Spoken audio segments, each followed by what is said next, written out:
Good morning. So I thought I would start by telling you about something that happened to me a number of years ago. This was back when I was dating the woman who was to be my current ex-wife. We're good friends now, but I'm going to call her Emily for just the sake of this discussion. I was visiting her. She lived in a house kind of out in the woods. Emily had a number of animals, and among them a number of cats. One of them was named Mickey, a Maine Coon, huge cat. Mickey was a sweet cat, and my dog was terrified of Mickey. But anyway, Mickey got out one day, and as we were living out there in the woods, Emily was, Mickey was apparently frightened by possibly a coyote, wolf, whatever, and went up the nearest tree. The tree that Mickey found was a huge old pine tree, old growth, and there were no branches down low. Mickey was up in some branches that were over 40 feet up there, and had decided that he was not coming down. We had waited for a day or two, and Mickey was not coming down and was upset. So we needed to do something to rescue Mickey. Emily had a couple of ladders, none of which reached anywhere near where Mickey was. So didn't have any either. We decided that we needed to make a trip to Home Depot, which we did, and bought their longest extension ladder. The ladder went up 40 feet. We brought it back to Mickey's tree, and I put the ladder up as far as it would go, all the way up at the last rung that the top section would connect to. And it was still quite short of where Mickey was. I was volunteered to go up and make the attempt. Well, actually, I volunteered a little too, wanting to impress Emily. So I girded my loins and started up the ladder. Got all the way to the top step where it says, "Don't go beyond this step," and still couldn't reach Mickey. I went up the ladder, reached to the top, and figuring that having the outer edges of the ladder on either side of the tree would be enough. If I grabbed around the tree, I felt I could possibly reach where Mickey was hanging on. I went up the final amount, standing on the top rung of the ladder. With one arm around the tree, I reached up as high as I could with my left hand and was almost able to reach Mickey. I stretched on my toes and got my hand under the cat. At that point, Mickey decided he was going to take his chances. He reached down and grabbed onto my arm as strongly as he could. He got a good grip. I pushed a little bit more and was able to lift him off of the branch that he was on. At that point, my pants started to slide down. At the top of a 40-foot ladder, with a cat on one hand, gripping the tree for all I was worth with the other. I tried coming down just a half a step. My pants slid lower. I took a moment to figure out, am I okay? I'm not falling. Mickey's not falling unless he lets go of me, which he is not going to do. I brought him a little closer, until I had him down where I could cuddle him in a little bit. Slid down the tree a little. My pants slid down a little further. Tried to get my knees out to hold him up. Finally got down to where I could get a grip on the ladder a little bit. Mickey and I were holding on to each other. My pants had stopped sliding down. I was okay. Mickey was okay. We were going to make it down. slowly we both made it down the ladder. Emily was there, lovingly grabbed Minky, took him into the house, and I retrieved my pants. Ego a little bit damaged, but nothing else. Minky and I were safe.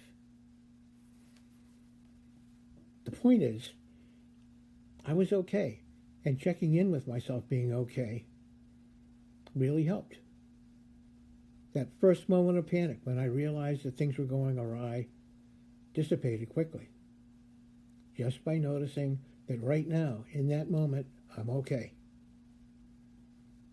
I continued checking on in the moment all the way down and remained okay.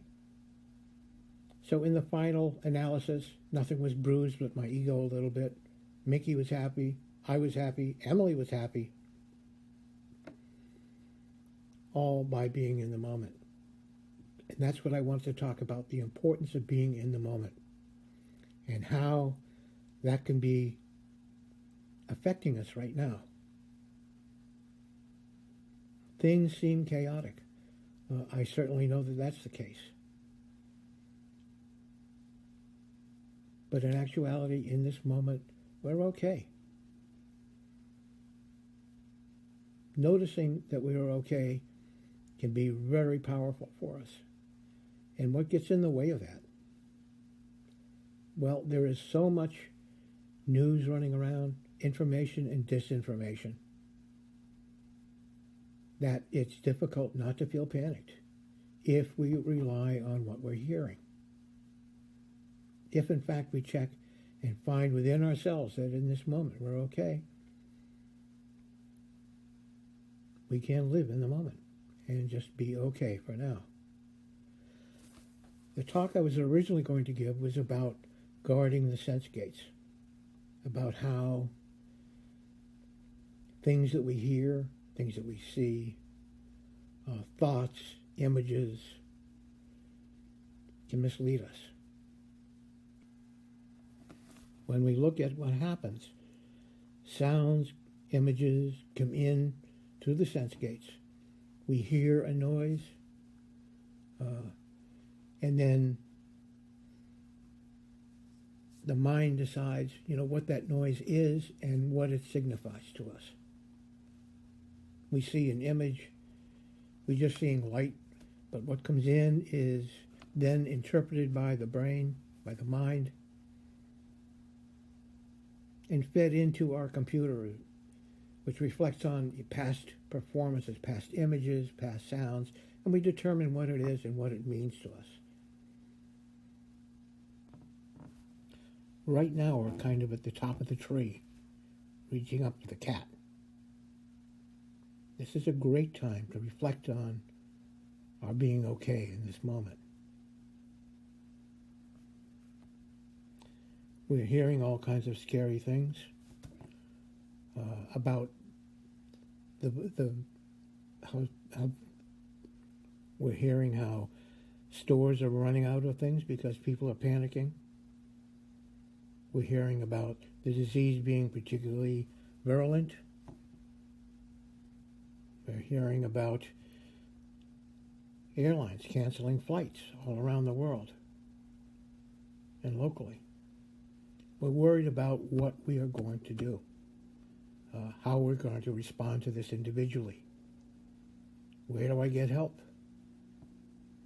I think it'd be really helpful if we take a look at our situation in this moment, notice that we are right now okay, and take the time to become calm and to look at what we really need. Look at what our resources are and plan for the immediate future, keeping in mind that we may have to change our plans as the situation warrants. This is a great time to feel really grounded, to maybe take steps to feel grounded if we're not currently. Noticing that the earth is supporting us, noticing our breath, and noticing that we're in a position to maybe help others, to practice generosity and compassion, as well as self-care. What are the needs in our community? We see our community expanding to all beings. How can we help in helping all beings in this time? This is a wonderful time to practice metta. May all beings be healthy. May all beings be happy. May all beings be free from inner and outer harm. May all beings live with ease. And may all beings care for themselves joyfully. May we all care for ourselves joyfully right now. And as we look to practice generosity and compassion, there are people who are facing food issues, housing issues, health issues. How can they be helped? What can we do? As the Sangha looks for ways to help people who are facing hunger issues, what can we do? How do we feel? How does it feel when we wish to help others? So the quality of our thoughts, our mind, make a difference. They determine how we hold things. So if we're looking with sympathetic joy, an ethical stand, metta, compassion, joy, and equanimity, we're on the right path. We're on the path. And without these, we just can't be on the path. These are the qualities of right view, which in our tradition is at the head of the Eightfold Path. So I'd like to read something from the Dhammapada. Everything arises and passes away. When you see this, you are above sorrow. This is the shining way. Existence is sorrow. Understand and go beyond sorrow. This is the way of brightness. Existence is illusion. Understand, go beyond. This is the way of clarity. So as we continue our journey with clarity and understanding, we know that we have a good grip on the tree. We can descend carefully, mindfully, seeing our way clearly. Let's take a moment and just notice the clarity of our mind.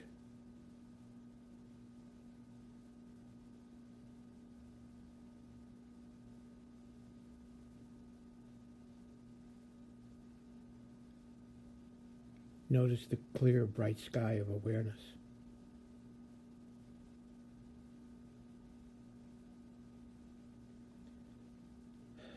Notice our breath.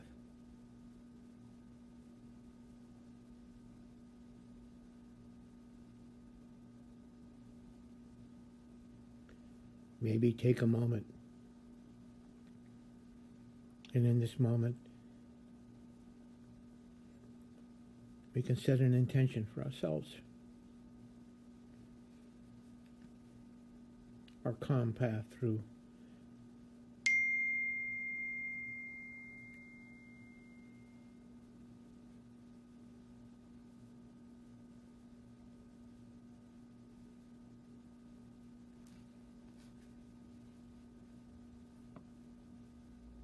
that's what I have to offer today.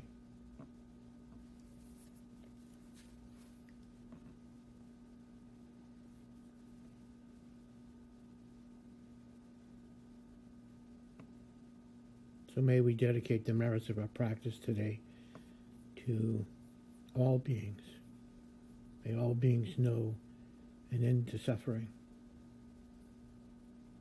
May all beings experience being held in love and compassion. Thank you.